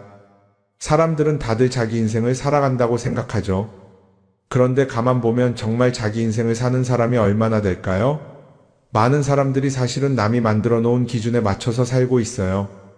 좋은 대학, 좋은 직장, 좋은 차, 좋은 집. 다들 이런 걸 목표로 삼지만 정작 내가 원하는 삶이 뭔지 깊이 생각해 본 적이 없는 경우가 많아요. 이건 어릴 때부터 교육받아온 방식과도 관련이 있어요. 우리는 어릴 때부터 이렇게 살아야 한다는 틀 안에서 자라죠. 공부 열심히 해서 좋은 성적을 받아야 하고 좋은 직장을 가져야 하고 결혼도 적당한 때에 해야 하고 마치 인생이 정해진 수순이라도 있는 것처럼요. 그러다 보니 나 스스로 정말 원하는 걸 고민하기보다는 그냥 남들이 정해놓은 목표를 따라가게 돼요. 그런데 이렇게 남의 기준에 맞춰서 살다 보면 어느 순간 공허함을 느끼게 됩니다. 이게 정말 내가 원했던 삶인가? 하는 의문이 들 때가 오죠. 어릴 땐 성적이 목표였고 사회에 나와서는 연봉이 목표였고 결혼하고 나서는 아이 교육이 목표였는데 그 목표를 이루고 나면 허무한 거예요. 계속 뭔가를 이루긴 했는데 정작 나는 어디에 있는지 모르겠는 거죠. 진짜 중요한 건 내가 원하는 게 뭔지를 아는 것이에요. 그런데 이게 쉽지 않죠. 오랫동안 남의 기준대로 살아왔기 때문에 막상 내가 정말 원하는 게 뭐지? 하고 물어보면 선뜻 대답하기 어려운 경우가 많아요. 하지만 이 질문을 하지 않으면 우리는 평생 남이 정한 기준 속에서 살게 됩니다. 그럼 어떻게 해야 할까요? 첫 번째로 필요한 건 내가 왜 이런 생각을 하게 됐는지 스스로 점검하는 거예요. 예를 들어 내가 비싼 차를 사고 싶다고 생각한다면 그게 정말 내 필요 때문인지 아니면 남들에게 잘 보이기 위해서인지 한번 따져봐야 해요. 만약 남들이 나를 어떻게 볼까 하는 게 더 중요하다면 그건 내 기준이 아니라 사회가 만들어 놓은 기준일 가능성이 큽니다. 두 번째는 다른 사람의 의견에 휘둘리지 않는 연습을 하는 거예요. 우리는 살아가면서 끊임없이 남들의 평가를 받죠. 그 나이에 그런 걸 시작한다고? 지금 그게 가능하겠어? 이런 말들이 우리를 흔들어 놓습니다. 그런데 그런 말에 신경 쓰다 보면 결국 아무것도 하지 못하게 돼요. 중요한 건 남들이 뭐라고 하든 내가 결정하는 거예요. 물론 남의 조언을 들을 수도 있고 참고할 수도 있죠. 하지만 최종 결정은 항상 내 몫이어야 합니다. 내가 결정하고 내가 책임지는 거. 그렇게 해야 내 삶을 온전히 내 것으로 만들 수 있어요. 세 번째는 내가 한 선택에 책임지는 자세를 가지는 거예요. 많은 사람들이 무언가를 선택하고 나서도 후회하죠. 괜히 이걸 했나? 이 선택이 잘못된 건 아닐까? 그런데 한 가지 확실한 건 후회한다고 해서 과거가 바뀌지는 않는다는 거예요. 내가 한 선택이라면 그 선택이 틀렸다고 해도 받아들이고 그 안에서 최선을 다하는 게 더 중요해요. 이렇게 말하면 그럼 실수하면 어떡하죠? 라고 걱정하는 분들도 있을 거예요. 하지만 생각해보면 우리가 실수를 두려워하는 이유도 결국 남의 시선 때문이에요. 내가 실패하면 남들이 날 어떻게 볼까? 이런 걱정이 더 크죠. 그런데 남들은 생각보다 우리한테 관심이 없어요. 우리가 성공하든 실패하든 남들은 자기 삶을 사느라 바빠요. 그러니까 내 인생의 주인은 결국 나 자신이라는 걸 명확히 할 필요가 있어요.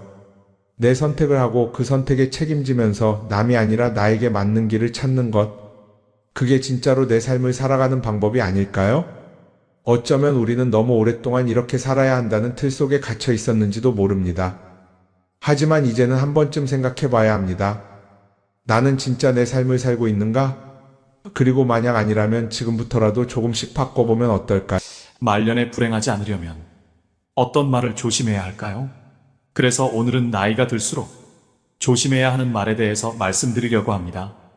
이런 말 버릇만 조심하신다면 말년에도 운이 살아나고 편안한 노년을 보내실 수 있으실 겁니다. 말년운을 달아나게 만드는 말 첫 번째는 나의 약점은 절대로 말하지 마세요. 우리는 인생을 살면서 수많은 사람들과 만나고 또 헤어지곤 합니다. 그중 일부와의 관계가 깊어지면서 나 자신의 약점이나 과거의 잘못된 일을 호기롭게 털어놓곤 합니다. 힘들 때 누군가에게 이야기해서 공감이나 위로받고 싶은 마음이 들지요. 말하고 나면 왠지 조금은 속이 후련해진 기분이 들기도 합니다. 하지만 그때뿐이란 것과 왠지 모를 공허함이나 찝찝한 기분을 느낀 적이 있으실 겁니다. 그렇기 때문에 힘든 이야기는 하지 않는 것이 좋습니다. 가까운 사람에게 힘든 이야기도 말하지 못하면 그게 깊이 있는 관계일까? 속 얘기 안 하는 게 친구인가라는 생각이 드실 수 있습니다. 분명한 것은 친구든 지인이든 그들은 결국엔 남이라는 것입니다. 대부분의 사람들은 힘든 이야기나 내 약점을 공유하면 더 깊은 인간관계로 지속된다고 착각을 하며 사는데요. 얼마간은 지속될 수도 있겠지만 관계라는 것은 영속적이지 않기 때문에 결국엔 지나고 보면 거의 대부분의 이런 대화는 자기 자신에게 화살로 돌아옵니다. 또 다른 힘든 상황이 생기게 되면 내 얘기를 들었던 사람은 그것을 근거로 생각하기 마련입니다. 어느 날 말한 나의 힘든 이야기는 듣는 사람에게 나에 대한 편견과 색안경을 씌워주는 것과 같지요. 또 자칫 잘못하면 여러분이 오랫동안 쌓아온 이미지가 무너질 수도 있고 극복하지 못한 과거의 약점은 현재에 더 큰 부담이 될 수 있습니다. 아라비아의 격언을 보면 생활의 지혜가 담겨 있습니다. 적에게 알려서 안 될 일은 친구에게도 알리지 말라. 비밀을 지키면 비밀의 주인이 되지만 비밀을 고백하면 비밀의 노예가 된다. 그리고 평화의 열매는 침묵의 나무에서 열리는 법이다. 여러분, 인생을 살아보니 사람들의 마음이 모두 같지 않다는 것을 깨달았습니다. 나는 위로받고 싶어서 나의 아픔을 이야기하지만 그 이야기가 화살로 돌아와 다시 나의 가슴을 때리는 겁니다. 때로는 아픔, 약점 혹은 실수 등은 그냥 세월 속에 흘려보내는 것이 더 현명할 수 있습니다. 차라리 누군가에게 하소연하고 싶다면 익명이 보장되는 인터넷에서 위로를 받는 것이 낫습니다. 과거의 실수는 묻어두지 말고 그것에서 배워 앞으로의 삶을 더 의미 있고 풍요롭게 만드는 것이 중요합니다. 이것이 바로 우리가 인간관계 속에서 가져야 할 지혜 중 하나입니다. 말년운을 달아나게 만드는 말 두 번째는 내 과거를 남들에게 말하지 마세요. 말은 한 번 뱉으면 주워 담을 수 없습니다. 내가 한 번 내뱉은 말은 더 이상 비밀이 될 수 없습니다. 한 이불을 같이 쓰는 배우자에게도 과거의 비밀은 지켜야 합니다. 나중에 관계가 안 좋아지면 내 비밀이 치부가 되고 발목이 잡힙니다. 하물며 타인이야 말해 무엇하겠습니까? 아직도 과거의 상처가 힘들고 아픈가 그때 했던 선택이 후회십니까? 그만큼 마음 아프게 후회했으면 이제 그만 보내줄 때가 되었습니다. 그러니 괜히 다른 사람들에게 나의 아픈 과거를 말하지 마세요. 물론 과거의 경험을 토대로 행복한 미래를 위해 노력하고 나아가는 건 중요합니다. 지난날의 실수를 다시는 반복하지 않도록 더 좋은 방법을 찾는 것도 중요합니다. 우리는 과거의 실수로부터 배워 삶을 더 의미 있고 풍요롭게 만들 수 있습니다. 그 과정에서 시행착오가 있더라도 이것이 우리 인간이 성장하는 방법입니다. 그러니 아무리 절친한 친구나 배우자에게도 내 과거사를 절대로 말하지 마세요. 겉으로는 진실되어 보이는 사람이어도 내 과거의 불행이 상대방에게는 위안이 될 수 있습니다. 그들에게 말거리를 주지 마세요. 말년운을 달아나게 만드는 말 세 번째는 절대 돈 자랑하지 마세요. 들떠서 생각 없이 했던 돈 자랑으로 말년에 재물복 다 나갑니다. 잘 되면 자랑하고 싶은 마음이 굴뚝 같지요. 더욱이 요즘은 물질과 마음 둘 다 궁핍한 세상이다 보니 돈으로라도 자존감과 우월감을 남의 눈치 안 보고 누리고 싶은 마음도 당연합니다. 하지만 어떤 상황에서건 먼저 돈에 대한 얘기는 절대로 시작하지 말아야 됩니다. 인간은 다른 사람이 나보다 더 많이 가졌다는 이유만으로도 상처받는 존재입니다. 자칫하면 친구를 잃거나 심지어는 자신의 재물복이 사라지며 재산마저 잃을 위험이 있는데요. 진짜 친구라면 축하를 해줘야 되는 거 아닌가 생각하실 겁니다. 하지만 나와 비슷한 처지라고 생각했던 사람이 갑자기 자신과의 격차가 확 벌어지는 기분이 들면 상대적 박탈감을 느끼게 됩니다. 보통 사람들은 삼성 이재용 회장을 보고 시기 질투하진 않습니다. 원래부터 나와의 격차가 말도 안 되게 큰 사람이기 때문입니다. 아무리 나이가 들어도 돈에 대한 욕심은 끝이 없습니다. 유튜브만 보더라도 심하게 짠내가 나거나 힘든 상황을 겪는 사람의 콘텐츠일수록 인기가 많은 맥락과도 같은데요. 이처럼 사람들은 자신보다 더 어려운 사람을 보고 자기 위안과 승리감을 맛보기도 합니다. 돈은 내가 많다는 걸 남이 알아도 문제이고 내가 적다는 걸 남이 알아도 문제입니다. 혹여나 친하게 지내는 사람이 돈을 빌려달라는 부탁을 거절함으로써 친구와의 관계가 손상되거나 돈을 빌려주었지만 돌려받지 못해 친구를 잃는 경우도 많습니다.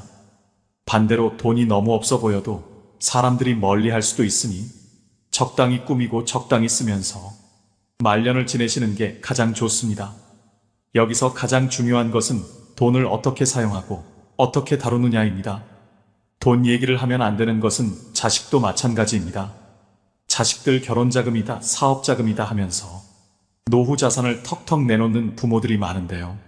자신은 백발이 성해지도록 여행 한번 제대로 못 가보고 입고 싶은 옷, 먹고 싶은 거 아껴서 자식 손에 쥐어주는 일은 절대 하지 마셔야 됩니다. 노후에는 나 자신만을 위해 사셔야 됩니다. 그것 또한 내 노후를 지키는 길임을 명심하시길 바랍니다. 말년운을 달아나게 만드는 말 네 번째는 거짓말을 하지 마세요. 여러분, 나이가 들어도 사소한 거짓말을 하면서 임기응변으로 세상을 살아가는 사람들을 주위에서 종종 보았을 것입니다. 혹시 그런 사람을 보신다면 어떤 생각이 드시나요? 인생은 저렇게 살아야지 하는 생각이 드시나요? 아니면 왜 나이 먹고 저렇게 살고 있을까 하는 생각이 드시나요? 거짓말이 정말 큰 사기만 해당되는 것이 아닙니다. 아주 사소한 이야기라도 이것이 버릇이 된다면 정말 신뢰가 없는 사람이 될 것입니다. 어쩌다 상대와의 대화에서 말문이 막혀 거짓말을 하게 되는 경우도 있습니다. 또 어떤 상황을 회피하기 위해 거짓말을 하는 경우도 있죠. 하지만 지나고 보면 숨기고자 했던 모든 것이 다 탄로가 나고 사소한 거짓말에서 시작한 행동을 감추기 위해 걷잡을 수 없이 더 큰 거짓말을 하게 되는 경우도 허다합니다. 바로 눈앞의 현재의 상황을 피할 수 있을지 모르지만 거짓말은 더 큰 문제를 가져올 수 있습니다. 자신이 잘못한 상황이라면 정직하게 실수를 인정하고 사과하는 것이 중요합니다. 부처님 말씀에 내가 남에게 받고 싶은 대로 남을 대접하라고 했습니다. 내가 다른 사람에게 신뢰받고자 한다면 나 스스로 먼저 신임을 줄 수 있는 사람이 되어야 합니다. 그래야 말년에도 귀인을 만나 뜻밖의 기회가 생길지도 모를 일입니다. 말년운을 달아나게 만드는 말 다섯 번째는 나의 목표를 말하지 마세요. 여러분은 자신의 목표를 다른 사람에게 말하고 계신가요? 아무리 말년이라도 나의 긍정적인 목표를 굳이 남에게 말할 필요는 없습니다. 같은 목표를 가진 사람이 아닌 이상 부정적인 반응을 듣기 쉬운데요. 사람들은 훈수 두는 것을 좋아합니다. 나이 들어서 무슨 목표냐? 그냥 살던 대로 살지라고 속으로 생각할 수 있습니다. 이처럼 목표를 말하는 것은 훈수 두는 사람들에게 좋은 먹잇감이 되는 것입니다. 또한 여러분이 목표를 이루어도 대부분의 사람들은 질투심을 느낍니다. 사촌이 땅을 사면 배가 아프다는 말이 있듯이 부러워하면서도 시기와 질투를 하게 되는데요. 그래서 그렇게 친하지 않은 사람들에게 목표를 말하는 것은 대체로 좋지 않은 결과를 가져옵니다. 나의 목표를 듣고 진정으로 응원하고 같이 나아갈 수 있는 사람들에게만 여러분의 목표를 나누는 것이 현명합니다. 여러분의 꿈과 목표는 소중하므로 그것을 함부로 다른 사람들에게 말하지 않고 자신의 길을 묵묵히 걸어가는 것이 중요합니다. 노년에 조용히 혼자 그동안 해보지 못한 나만의 버킷리스트를 하나씩 성취하면서 행복을 느끼는 것이 인생 말년의 낙인 것입니다. 성공하고 나서 말해도 늦지 않습니다. 한없이 흔들리는 세상에서 흔들리지 않기 위한 유일한 방법은 눈을 감고 귀를 막고 오감을 고요히 하는 것입니다. 그래야 말년이 편안해집니다. 말년운을 달아나게 만드는 말 6번째는 다른 사람의 단점을 말하지 마세요. 우리는 살면서 남의 이야기를 많이 하고 삽니다. 그리고 남의 약점을 이야기하는 것이 좋은 일이 아니라는 건 누구나 다 알고 있죠. 하지만 우리가 살아가면서 어떻게 남 이야기를 안 하고 살 수 있을까요? 세상 돌아가는 이런저런 이야기를 어떻게 안 하고 살 수 있을까요? 하지만 그럼에도 우리가 남의 이야기를 쉽게 하는 것을 조심해야 합니다. 남을 헐뜯는 사람은 세 사람을 죽인다고 했습니다. 자신을 죽이고 듣는 사람을 죽이고 비난의 당사자를 죽이는 것입니다. 다른 사람들과 누군가에 대한 비난을 같이 하게 되면 그 순간에는 그들이 나와 한편인 듯 느껴지지만 결정적인 순간에는 결국 서로를 의심하게 되는데요. 이로 인해 신뢰가 요구되는 좋은 기회들이 내게 왔을 때 놓치게 될 것입니다. 여러분들 주변에 기적적으로 내가 한 이야기를 무덤까지 가지고 갈 사람이 있다면, 남에게 절대로 말하지 않을 사람이 있다면 괜찮겠지만, 그렇지 않다면 부디 남의 단점에 대해 입에 올리지 않는 게 좋겠습니다. 물론 남의 비밀과 사생활은 무엇보다 흥미로울 수 있는 이야기이지만 내가 그것을 이야기하는 재미에 너무 빠진다면 자칫 입이 가벼운 사람으로 오해를 받을 수가 있습니다. 그리하여 내가 어려울 때 곁에 있어줄 사람이 없어질 수 있으니 남의 이야기, 특히 남의 단점을 이야기할 때는 신중을 기하심이 어떨런지요. 말년운을 달아나게 만드는 말 7번째는 남들에게 절대로 생색내지 마세요. 은혜를 베풀었으면 보답을 바라지 말고 남에게 주었으면 뒤에 후회하지 마세요. 입만 열면 자랑하고 생색내는 사람이 있습니다. 자랑 같지 않은 것도 자랑하는가 하면 대화가 안 통하는 사람도 있습니다. 생색내는 사람과 같이 있을 때 피곤하고 스트레스를 받았던 경험이 다들 있었을 것입니다. 불교에서는 보시라는 단어가 있습니다. 보시는 은혜를 많이 베푸는 것을 뜻합니다. 내가 다른 사람들에게 베풀면 베풀수록 그 복은 몇 배로 나에게 크게 돌아옵니다. 내가 설령 그 복을 받지 못해도 내 자손에게라도 복이 가게 됩니다. 그런데 이런 복에도 조건이 하나 붙습니다. 남에게 베풀었다면 생색내지 말고 베푼 일을 잊어버려야 한다는 것입니다. 친구와 같이 밥과 술을 먹었는데 친구가 밥값을 놓고 와서 내가 밥값을 내야 할 때도 있을 것입니다. 평소에 친구가 밥값을 놓고 온 적이 없었다면 생색내지 말고 하루는 그냥 내가 밥을 사주면 됩니다. 다른 사람에게 착한 일을 했더라도 자랑하지는 마세요. 선행을 했다면 내 마음 안에서만 느끼며 굳이 타인에게 밝히지 않아도 됩니다. 내가 진실한 마음으로 착한 일을 했다면 그것만으로도 차고 넘치고 충분합니다. 선행을 베푼 이후에는 남들에게 자랑하지 말고 내 행동의 의미를 느끼며 스스로에게 만족하세요. 말년에 불행하지 않으려면 어떤 말을 조심해야 할까요? 그래서 오늘은 나이가 들수록 조심해야 하는 말에 대해서 말씀드리려고 합니다. 이런 말 버릇만 조심하신다면 말년에도 운이 살아나고 편안한 노년을 보내실 수 있으실 겁니다.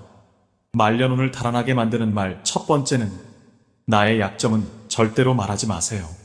우리는 인생을 살면서 수많은 사람들과 만나고 또 헤어지곤 합니다.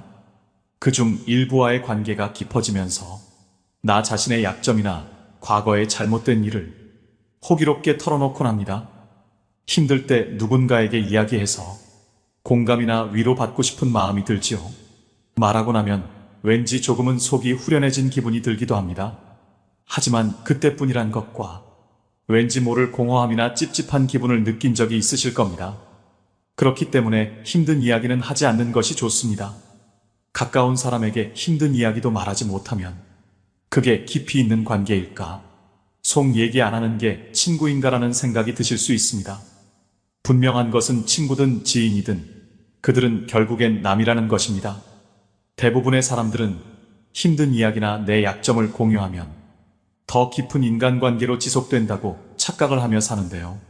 얼마간은 지속될 수도 있겠지만 관계라는 것은 영속적이지 않기 때문에 결국엔 지나고 보면 거의 대부분의 이런 대화는 자기 자신에게 화살로 돌아옵니다. 또 다른 힘든 상황이 생기게 되면 내 얘기를 들었던 사람은 그것을 근거로 생각하기 마련입니다. 어느 날 말한 나의 힘든 이야기는 듣는 사람에게 나에 대한 편견과 색안경을 씌워주는 것과 같지요. 또 자칫 잘못하면 여러분이 오랫동안 쌓아온 이미지가 무너질 수도 있고 극복하지 못한 과거의 약점은 현재에 더 큰 부담이 될 수 있습니다. 아라비아의 격언을 보면 생활의 지혜가 담겨 있습니다. 적에게 알려서 안 될 일은 친구에게도 알리지 말라. 비밀을 지키면 비밀의 주인이 되지만 비밀을 고백하면 비밀의 노예가 된다. 그리고 평화의 열매는 침묵의 나무에서 열리는 법이다. 여러분, 인생을 살아보니 사람들의 마음이 모두 같지 않다는 것을 깨달았습니다. 나는 위로받고 싶어서 나의 아픔을 이야기하지만 그 이야기가 화살로 돌아와 다시 나의 가슴을 때리는 겁니다. 때로는 아픔, 약점 혹은 실수 등은 그냥 세월 속에 흘려보내는 것이 더 현명할 수 있습니다. 차라리 누군가에게 하소연하고 싶다면 익명이 보장되는 인터넷에서 위로를 받는 것이 낫습니다. 과거의 실수는 묻어두지 말고 그것에서 배워 앞으로의 삶을 더 의미 있고 풍요롭게 만드는 것이 중요합니다. 이것이 바로 우리가 인간관계 속에서 가져야 할 지혜 중 하나입니다. 말년운을 달아나게 만드는 말 두 번째는 내 과거를 남들에게 말하지 마세요. 말은 한 번 뱉으면 주워 담을 수 없습니다. 내가 한 번 내뱉은 말은 더 이상 비밀이 될 수 없습니다. 한 이불을 같이 쓰는 배우자에게도 과거의 비밀은 지켜야 합니다. 나중에 관계가 안 좋아지면 내 비밀이 치부가 되고 발목이 잡힙니다. 하물며 타인이야 말해 무엇하겠습니까? 아직도 과거의 상처가 힘들고 아픈가 그때 했던 선택이 후회십니까? 그만큼 마음 아프게 후회했으면 이제 그만 보내줄 때가 되었습니다. 그러니 괜히 다른 사람들에게 나의 아픈 과거를 말하지 마세요. 물론 과거의 경험을 토대로 행복한 미래를 위해 노력하고 나아가는 건 중요합니다. 지난날의 실수를 다시는 반복하지 않도록 더 좋은 방법을 찾는 것도 중요합니다. 우리는 과거의 실수로부터 배워 삶을 더 의미 있고 풍요롭게 만들 수 있습니다. 그 과정에서 시행착오가 있더라도 이것이 우리 인간이 성장하는 방법입니다. 그러니 아무리 절친한 친구나 배우자에게도 내 과거사를 절대로 말하지 마세요. 겉으로는 진실되어 보이는 사람이어도 내 과거의 불행이 상대방에게는 위안이 될 수 있습니다. 그들에게 말거리를 주지 마세요. 말년운을 달아나게 만드는 말 세 번째는 절대 돈 자랑하지 마세요. 들떠서 생각 없이 했던 돈 자랑으로 말년의 재물복 다 나갑니다. 잘 되면 자랑하고 싶은 마음이 굴뚝 같지요. 더욱이 요즘은 물질과 마음 둘 다 궁핍한 세상이다 보니 돈으로라도 자존감과 우월감을 남의 눈치 안 보고 누리고 싶은 마음도 당연합니다. 하지만 어떤 상황에서건 먼저 돈에 대한 얘기는 절대로 시작하지 말아야 됩니다. 인간은 다른 사람이 나보다 더 많이 가졌다는 이유만으로도 상처받는 존재입니다. 자칫하면 친구를 잃거나 심지어는 자신의 재물복이 사라지며 재산마저 잃을 위험이 있는데요. 진짜 친구라면 축하를 해줘야 되는 거 아닌가 생각하실 겁니다. 하지만 나와 비슷한 처지라고 생각했던 사람이 갑자기 자신과의 격차가 확 벌어지는 기분이 들면 상대적 박탈감을 느끼게 됩니다. 보통 사람들은 삼성 이재용 회장을 보고 시기 질투하진 않습니다. 원래부터 나와의 격차가 말도 안 되게 큰 사람이기 때문입니다. 아무리 나이가 들어도 돈에 대한 욕심은 끝이 없습니다. 유튜브만 보더라도 심하게 짠내가 나거나 힘든 상황을 겪는 사람의 콘텐츠일수록 인기가 많은 맥락과도 같은데요. 이처럼 사람들은 자신보다 더 어려운 사람을 보고 자기 위안과 승리감을 맛보기도 합니다. 돈은 내가 많다는 걸 남이 알아도 문제이고 내가 적다는 걸 남이 알아도 문제입니다. 혹여나 친하게 지내는 사람이 돈을 빌려달라는 부탁을 거절함으로써 친구와의 관계가 손상되거나 돈을 빌려주었지만 돌려받지 못해 친구를 잃는 경우도 많습니다. 반대로 돈이 너무 없어 보여도 사람들이 멀리할 수도 있으니 적당히 꾸미고 적당히 쓰면서 말년을 지내시는 게 가장 좋습니다. 여기서 가장 중요한 것은 돈을 어떻게 사용하고 어떻게 다루느냐입니다. 돈 얘기를 하면 안 되는 것은 자식도 마찬가지입니다. 자식들 결혼자금이다, 사업자금이다 하면서 노후 자산을 턱턱 내놓는 부모들이 많은데요. 자신은 백발이 성해지도록 여행 한번 제대로 못 가보고 입고 싶은 옷, 먹고 싶은 거 아껴서 자식 손에 쥐어주는 일은 절대 하지 마셔야 됩니다. 노후에는 나 자신만을 위해 사셔야 됩니다. 그것 또한 내 노후를 지키는 길임을 명심하시길 바랍니다. 말년운을 달아나게 만드는 말 네 번째는 거짓말을 하지 마세요. 여러분, 나이가 들어도 사소한 거짓말을 하면서 임기응변으로 세상을 살아가는 사람들을 주위에서 종종 보았을 것입니다. 혹시 그런 사람을 보신다면 어떤 생각이 드시나요? 인생은 저렇게 살아야지 하는 생각이 드시나요? 아니면 왜 나이 먹고 저렇게 살고 있을까 하는 생각이 드시나요? 거짓말이 정말 큰 사기만 해당되는 것이 아닙니다. 아주 사소한 이야기라도 이것이 버릇이 된다면 정말 신뢰가 없는 사람이 될 것입니다. 어쩌다 상대와의 대화에서 말문이 막혀 거짓말을 하게 되는 경우도 있습니다. 또 어떤 상황을 회피하기 위해 거짓말을 하는 경우도 있죠.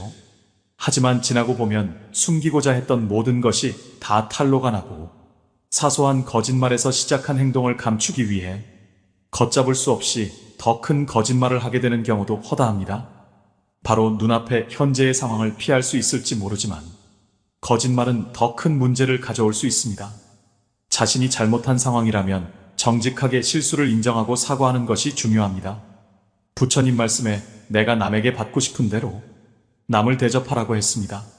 내가 다른 사람에게 신뢰받고자 한다면 나 스스로 먼저 신임을 줄 수 있는 사람이 되어야 합니다. 그래야 말년에도 귀인을 만나 뜻밖의 기회가 생길지도 모를 일입니다. 말년운을 달아나게 만드는 말 다섯 번째는 나의 목표를 말하지 마세요. 여러분은 자신의 목표를 다른 사람에게 말하고 계신가요? 아무리 말년이라도 나의 긍정적인 목표를 굳이 남에게 말할 필요는 없습니다. 같은 목표를 가진 사람이 아닌 이상 부정적인 반응을 듣기 쉬운데요. 사람들은 훈수 두는 것을 좋아합니다. 나이 들어서 무슨 목표냐? 그냥 살던 대로 살지라고 속으로 생각할 수 있습니다. 이처럼 목표를 말하는 것은 훈수두는 사람들에게 좋은 먹잇감이 되는 것입니다. 또한 여러분이 목표를 이루어도 대부분의 사람들은 질투심을 느낍니다. 사촌이 땅을 사면 배가 아프다는 말이 있듯이 부러워하면서도 시기와 질투를 하게 되는데요. 그래서 그렇게 친하지 않은 사람들에게 목표를 말하는 것은 대체로 좋지 않은 결과를 가져옵니다. 나의 목표를 듣고 진정으로 응원하고 같이 나아갈 수 있는 사람들에게만 여러분의 목표를 나누는 것이 현명합니다.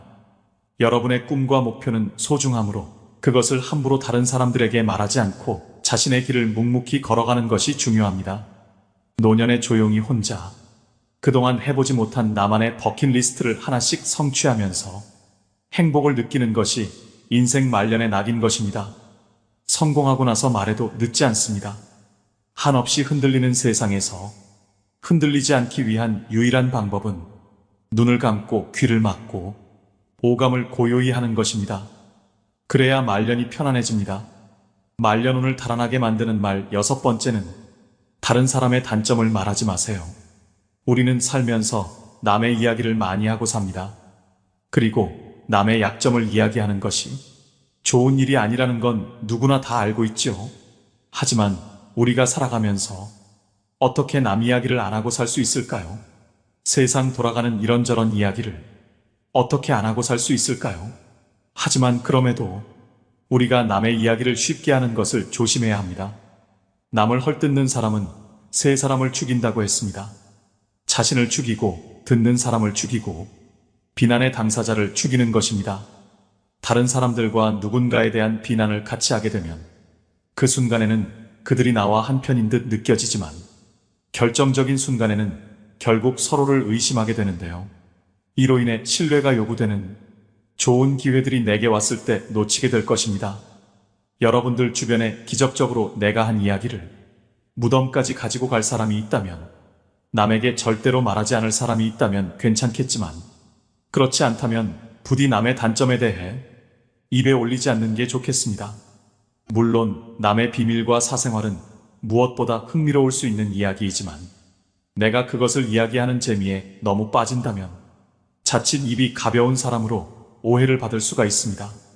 그리하여 내가 어려울 때 곁에 있어줄 사람이 없어질 수 있으니 남의 이야기, 특히 남의 단점을 이야기할 때는 신중을 기하심이 어떨런지요. 말년운을 달아나게 만드는 말 7번째는 남들에게 절대로 생색내지 마세요. 은혜를 베풀었으면 보답을 바라지 말고 남에게 주었으면 뒤에 후회하지 마세요. 입만 열면 자랑하고 생색내는 사람이 있습니다. 자랑 같지 않은 것도 자랑하는가 하면 대화가 안 통하는 사람도 있습니다. 생색내는 사람과 같이 있을 때 피곤하고 스트레스를 받았던 경험이 다들 있었을 것입니다. 불교에서는 보시라는 단어가 있습니다. 보시는 은혜를 많이 베푸는 것을 뜻합니다. 내가 다른 사람들에게 베풀면 베풀수록 그 복은 몇 배로 나에게 크게 돌아옵니다. 내가 설령 그 복을 받지 못해도 내 자손에게라도 복이 가게 됩니다. 그런데 이런 복에도 조건이 하나 붙습니다. 남에게 베풀었다면 생색내지 말고 베푼 일을 잊어버려야 한다는 것입니다. 친구와 같이 밥과 술을 먹었는데 친구가 밥값을 놓고 와서 내가 밥값을 내야 할 때도 있을 것입니다.